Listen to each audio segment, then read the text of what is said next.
चलिए अब स्टार्ट करते हैं मास स्पेक्ट्रोमेट्री का। ये लास्ट वीडियो है, इसमें मास स्पेक्ट्रोमेट्री हम कवर कर देंगे। ठीक है, ये आपका लास्ट वीडियो। आइए देखते हैं मास स्पेक्ट्रोमेट्री में क्या है, कैसे क्या पढ़ना है। तो चलिए मास स्पेक्ट्रोमेट्री में थोड़ा सा पेन यूज कर लेते हैं। हाँ चलो, ये आपके पास कोई मॉलिक्यूल दिया गया है जिसका आपको मास स्पेक्ट्रोमेट्री करना है।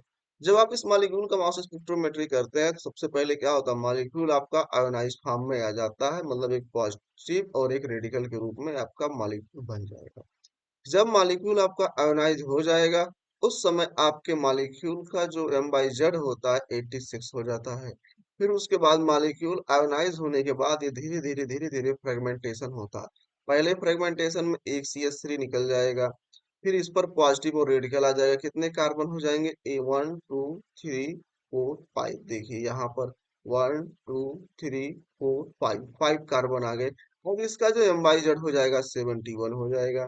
फिर उसके बाद इसका फिर फर्दर फ्रेगमेंटेशन होगा।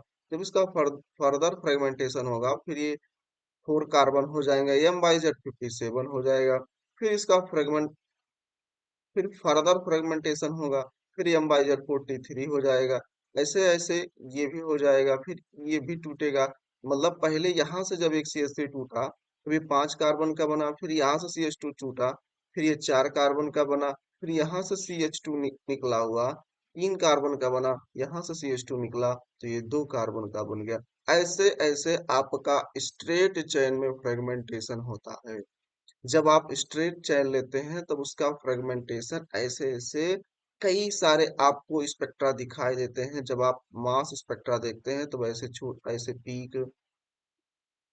ऐसे ऐसे पीक दिखाई देते हैं। थोड़ा टेढ़ा हो रहा है, सीधे सीधे पीक रहते हैं। ऐसे ऐसे छोटे छोटे पीक आपको दिखाई देंगे। तो जिसकी बेस जैसे M 43 है तो ये इसकी बेस वैल्यू आती है। ये सबसे ज्यादा सबसे लंबी और सबसे स्ट्रांग लाइन दिखाएगी, इसी को हम कहते हैं, ये किसका होगा, 43 का होगा। तो इसी को कहा जाता है बेस पीक। क्या कहा जाएगा, बेस पीक। ये तो था स्ट्रेट चेन में जब फ्रेगमेंटेशन होता है। अब आगे देख लेते हैं जब उसमें होगा, किसमें, ये ब्रांच में कैसे फ्रेगमेंटेशन होता है। ये तो थी स्ट्रेट चेन की बात। अब फ्रेगमेंटेशन हम कराते हैं किसी ब्रांच एल्कीन में, एल्केन्स में। कोई ब्रांच एल्केन हो, जैसे ये आपका ब्रांच मतलब कोई साइड से कोई साइड ग्रुप लगा हुआ हो एक स्ट्रेट चेन के पास। तो ये आपका 2 मेथिल पेंटेन रेडिकल कैटायन है। ये मॉलिक्यूलर आयन फॉर्म में प्रेजेंट है। इसमें दो पॉसिबिलिटी है। एक तो पॉसिबिलिटी है कि मॉलिक्यूल यहाँ से टूटे।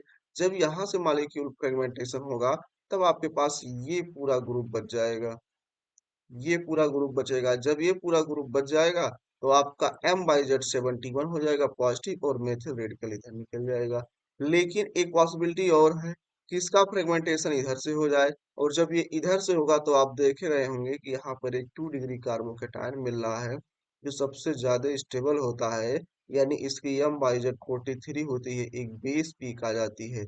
इसी 43 पर मैक्सिमम ये देखा जाता है कि बेस पीक हमको मिलती है, और इधर आपका प्रोपिल रेडिकल बन जाता है। तो the most stable carbocation fragments from in greater amounts.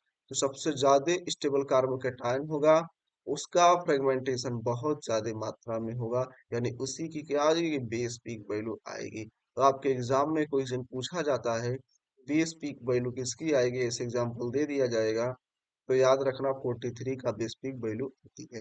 अच्छा, स्पेक्ट्रा में ये बेस पीक दिखाई कैसे देता है वो हम देख रहे हैं, देख ले रहे हैं कैसे दिखाई देता है।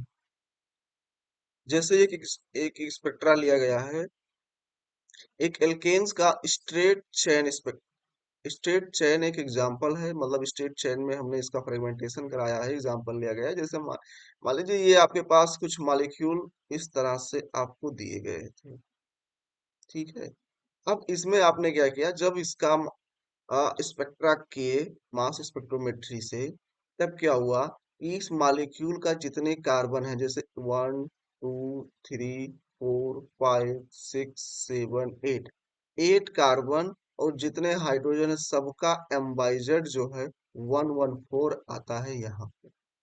यानी जो भी मॉलिक्यूल आप लिए रहेंगे उस मॉलिक्यूल का एक छोटी सी पीक आपको दिखाई देगी, जिसे आप कहते हैं पेरेंट आयन। ठीक है, ये आपका पेरेंट आयन यहाँ दिखाई देगा, जो कि 114 एम बाई जेड वैल्यू।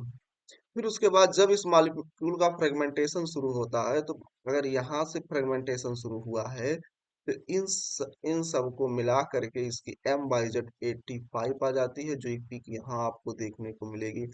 फिर उसके बाद फिर फ्रेगमेंटेशन होगा, फिर यहाँ से फ्रेगमेंटेशन होगा 71, जो यहाँ मिलेगी। फिर फ्रेगमेंटेशन हो जाएगा यहाँ से, तो 57 यहाँ मिल जाएगी। फिर एक CH2 ग्रुप निकल जाएगा, फ्रेगमेंटेशन 43 यहाँ निकल जाएगी। तो आप देख रहे हैं स्ट्रेट चेन में आप 43 जैसे मिला, ये आपकी बेस पीक हो गई। और बेस पीक होने की वजह से इसकी लाइन जो है सबसे बड़ी आपको दिखाई देगी। यानी मास स्पेक्ट्रोमेट्री में जिस भी जिस भी मॉलिक्यूल का फ्रेगमेंटेशन होने के बाद जो पीक सबसे लंबी दिखाई दे, उसी को हम बेस आयन पीक कहते हैं। जैसे इस मॉलिक्यूल में 43 का पीक सबसे लंबा दिखाई दे रहा है, तो इसी को हम कहते हैं हमारा ये बेस पीक वैल्यू है। ठीक है, फिर उसके बाद फिर फ्रेगमेंटेशन हो रहा है, 29 इधर मिल रहा है। तो फर्दर इसका फ्रेगमेंटेशन होते रहता है जब तक मॉलिक्यूल स्टेबल ना बन जाए। ठीक है, तो ऐसे आप देख लीजिएगा स्ट्रेट चेन में, तो स्पेक्ट्रा देख के बता दीजिएगा बेस पीक किसकी है, 43 की है। आगे देखते हैं, अब एक ब्रांच वाला देख लेते हैं कि उसकी स्पेक्ट्रा कैसे आती है। जैसे ये एग्जांपल दिया गया है, मास स्पेक्ट्रम निकाला गया 3 मेथिल पेंटेन का, 3 मेथिल पेंटेन का। अब इसमें कितने कार्बन है, 1 2 3 4 5 6 कार्बन है। और हाइड्रोजन आप देख लीजिएगा तो 14 हाइड्रोजन है। इसका एम बाई जेड, यानी जो मॉलिक्यूलर आयन पीक आएगा, यानी जो पेरेंट आयन होगा, वो आ जाएगा 86 में। और सबसे लास्ट में यहाँ एक किनारे, एक मतलब साइड में सबसे छोटी सी पीक आपको दिखाई दे रही होगी यहाँ पर 86 पे, यानी यह मॉलिक्यूलर आयन पीक है, इसकी कितनी दिखाई दे रही है, 86। फिर उसके बाद इसका फ्रेगमेंटेशन होना शुरू हो जाता है। जब इसका फ्रेगमेंटेशन होगा, तब आप देख रहे हैं, अगर एक बार यहाँ से फ्रेगमेंटेशन हो जाए, एक बार यहाँ से फ्रेगमेंटेशन होगा, एक बार यहाँ से फ्रेगमेंटेशन, ऐसे फ्रेगमेंटेशन होता रहेगा। तब आप देखेंगे एक वैल्यू आपकी आएगी 57 पर। जैसे यहाँ से अगर हम फ्रेगमेंटेशन करा रहे हैं, तो 1 2 3 4, 4 कार्बन है, 3 3 6 और 3 9 हाइड्रोजन है। आप देख रहे हैं इसकी बेस वैल्यू की कहाँ 57 पे आ रही है, क्योंकि ये 2 डिग्री कार्बोकेटायन बन रहा है। कभी कभार क्या होता है इसमें, कार्बन जो है 12 ना होकर कहीं कहीं 13 कार्बन आ जाते हैं, तो 57 की बजाय 58 एक छोटी सी पीक आती है, लेकिन ये स्टेबल नहीं होती है। जो स्टेबल होगी उसकी पीक सबसे लंबी होगी, उसी को हम बेस आयन पीक कहेंगे। फिर इसका अलग अलग फ्रेगमेंटेशन होगा, जैसे जैसे फ्रेगमेंटेशन होगा, तो वैसे वैसे इसकी पीक आपको दिखाई दे रही है कि कितने प्रकार में ये मॉलिक्यूल आपका टूटा हुआ है, उतनी आपको स्पेक्ट्रा मिलेगी। ठीक है, अगला देख लेते हैं, एक और लास्ट एग्जांपल देख लेते हैं। ये आपका एक कंपाउंड दिया गया है, जिसमें 2 2 डाई मेथिल ब्यूटेन है, इसका मास स्पेक्ट्रम किया गया है। 2 3 डाई मेथिल ब्यूटेन है, 1 2 3 4। तो 2 3 डाई मेथिल ब्यूटेन है। इसका जब आप एम बाई जेड देखते हैं इस मॉलिक्यूल का, तो 86 आता है। यानी इसकी मॉलिक्यूलर आयन पीक जो छोटी सी आएगी आपको, सबसे साइड में रहेगी 86 पर, यहाँ चली आएगी। अब इस मॉलिक्यूलर आयन के बीच फिर इसका फ्रेगमेंटेशन होता है। देखिए, फ्रेगमेंटेशन आप कराइएगा, बहुत सारी प्रोसेस है, बहुत सारी तरीका है। एक तो यहाँ से फ्रेगमेंटेशन हो सकता है, एक यहाँ से फ्रेगमेंटेशन करा दीजिए, फिर यहाँ से फ्रेगमेंटेशन यहाँ से करा दीजिए। लेकिन जो सबसे ज्यादा स्टेबल फ्रेगमेंटेशन आपको मिलेगा इस कंपाउंड में, वो यहाँ का जो फ्रेगमेंटेशन होगा वो सबसे ज्यादा मिलेगा स्टेबल। जब आप यहाँ से फ्रेगमेंटेशन कराते हैं, जब आप देख रहे हैं ये भी 2 डिग्री कार्बोकेटायन मिल रहा है, ये भी 2 डिग्री कार्बोकेटायन मिल रहा है। यानी 1 2 3 कार्बन है, और 3 3 6 और एक 7 हाइड्रोजन है।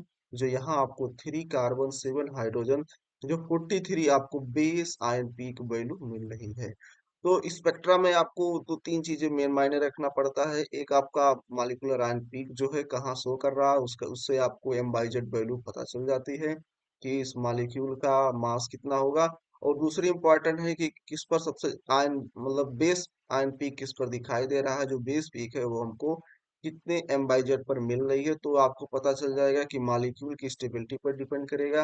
अगर मॉलिक्यूल जितना ज्यादा स्टेबल होगा, उसकी बेस वैल्यू आयन पीक उसी पर आपको देखने को मिलेगी। इसे 43 पर मिल रही है यहाँ पर। फिर अलग अलग फ्रेगमेंटेशन होगा, उतनी उसकी अलग अलग यहाँ पे आपको तो सिग्नल दिखाई दे रहे हैं कहाँ कहाँ फ्रेगमेंटेशन 27, 29, 39, 41, 44, 55, 57, 71, इस प्रकार के अलग अलग फ्रेगमेंटेशन हो रहा है, और अलग अलग उन सब की पीक आपको दिखाई दे रही है। बस मास स्पेक्ट्रोमेट्री में बस यही था, ठीक है।